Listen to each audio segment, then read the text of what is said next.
Medios europeos denuncian que una periodista ucraniana que investigaba los abusos y crímenes cometidos por las fuerzas rusas en sus cárceles murió en las mismas condiciones. Las autoridades de Moscú devolvieron en febrero su cuerpo a Ucrania con claros indicios de haber sido torturada y asesinada. Віка, ти яку тему зараз ведеш? Яку тему ведеш? Vika era la única reportera que cubrió los territorios ocupados y para ella era una misión.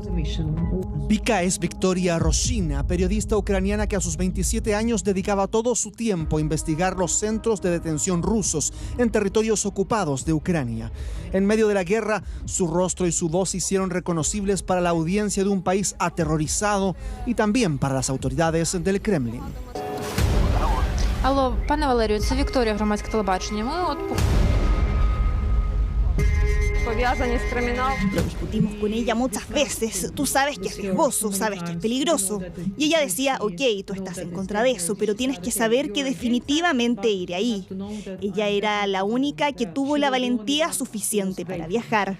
Roshina viajó de Kiev a Rusia en julio de 2023, pasando por Polonia y los países bálticos. Desde allí viajó a los territorios ocupados. Un grupo de medios internacionales creó un proyecto llamado Historias Prohibidas y así pudieron seguir la ruta de la reportera hasta que fue detenida cerca de Zaporilla a finales de agosto de 2023. Ella estaba en una celda al lado de la mía y rechazó comer por largo tiempo. Ella directamente llamaba a los guardias de la cárcel. Ustedes verdugos, ustedes asesinos. Y personalmente admiraba eso. No quiso cooperar con el enemigo. Su valentía le costó la muerte, no sin antes ser brutalmente torturada, de acuerdo a los estudios forenses que se practicaron a su cuerpo, el que fue devuelto por Rusia sin varios de sus órganos internos y con claras muestras de haber sido estrangulada. Tenía quemaduras y huesos rotos. El número de crímenes ha crecido exponencialmente. Es claramente visible en nuestra base de datos. La intensidad de los crímenes ha aumentado también. Miles de ucranianos opositores al Kremlin han sido detenidos en territorios ocupados desde la invasión rusa en 2022. De ellos, muchos han vivido lo mismo que Victoria, torturas a manos de las fuerzas de seguridad, según lo revelado por organizaciones de derechos humanos. Para nosotros, eso se ve como crueldad injustificada, pero lamentablemente es un cálculo cínico. Cuando los rusos toman territorios, ellos tienen que mantener ese territorio bajo su control y para hacer eso necesitan infundir terror en los civiles. Roshina estuvo detenida principalmente en el centro Taganrog, en el sur de Rusia, un centro clave en una extensa red de prisiones y centros de detención donde los malos tratos y los golpes son habituales, dicen algunos de quienes han logrado salir. No podía ver nada allí porque pasaba el día completo con una bolsa en mi cabeza. Tenía que estar de pie desde las 6 de la mañana hasta las 10 de la noche.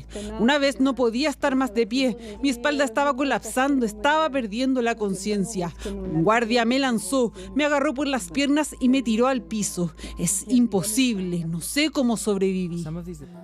Vika, Victoria Roshina, no corrió la misma suerte. Las autoridades ucranianas abrieron una investigación por crímenes de guerra por la muerte de la reportera en marzo pasado.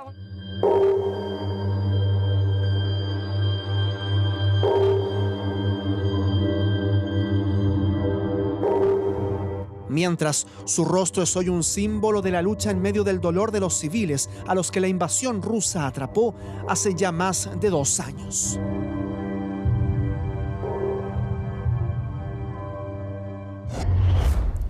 Estas son imágenes que nos llegan desde Estados Unidos, donde durante varios días se ha prolongado una serie de intensas tormentas con vientos que han alcanzado más de 170 kilómetros por hora. Esto ha dejado al menos 6 personas fallecidas.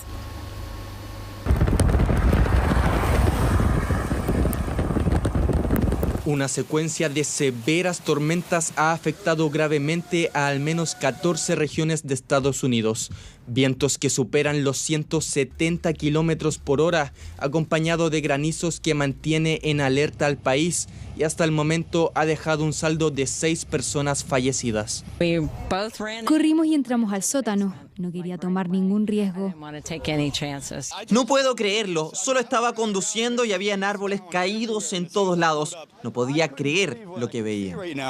Más de 9 días se cumplen desde el inicio de este episodio meteorológico, que afecta especialmente a los estados de Pensilvania y Oklahoma y que ha causado, además de víctimas fatales, daños estructurales y cortes masivos de electricidad. Es por esto que las autoridades locales están utilizando botes hidrodeslizadores para tratar de encontrar a las personas que se encuentran atrapadas en lugares inundados, además de entregar recomendaciones para quienes transitan en la vía pública. Ahora que se acercan los días con mal clima, queremos que entiendan que conducir muy rápido en la lluvia es riesgoso. Solo porque hay un límite de velocidad no significa que tiene que alcanzarlo. Puede ir más despacio, que es lo que esperamos que haga.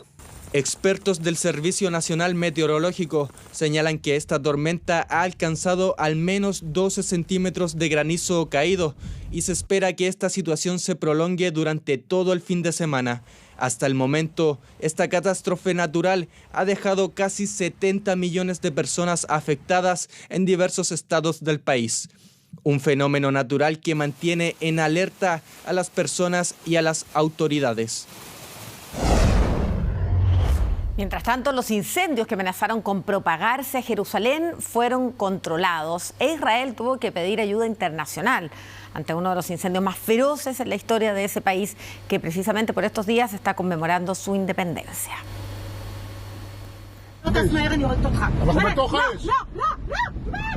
Era el día de la independencia de Israel, un día de conmemoración para los israelitas, cuando las autoridades del país alertaron que los incendios forestales que llevan días asolando la zona se estaban acercando rápidamente a Jerusalén. El fuego, considerado el más devastador en una década, ha dejado varios heridos y localidades evacuadas. Esta emergencia logró ser controlada la mañana de este jueves, luego de aterrorizar a quienes debieron huir del sector. El fuego se está acercando a la carretera principal 1, que es la arteria principal del sistema de autopistas de Israel. La policía MDA, el departamento de bomberos y los equipos de primeros auxilios están aquí trabajando diligente y rápidamente para despejar esta zona de civiles, de modo que los bomberos puedan hacer su trabajo y contener este incendio. El gran incendio ahora está allá arriba, en los árboles. Hay mucho fuego, hay vacas, hay animales en esas montañas que han huido por el fuego. El primer ministro Benjamín Netanyahu había advertido a última hora del miércoles sobre el peligroso avance de las llamas a la capital. En el video compartido por sus redes sociales, declaró que la situación era una emergencia nacional. Aquí hay una emergencia nacional y una emergencia específicamente en Jerusalén. El viento del oeste puede empujar las llamas hasta las afueras de la capital e incluso hasta dentro de la ciudad.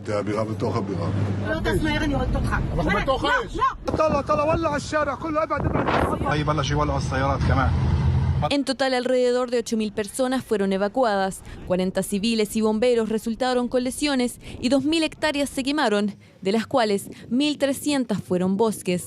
Según el cuerpo de bomberos, se realizará una investigación a fondo para determinar el origen del siniestro y su intencionalidad. Entre los países que enviaron apoyo al país del Medio Oriente se encuentran Argentina, España, Italia y Rumania, entre otros que enviaron aviones y aeronaves lanzadoras de agua.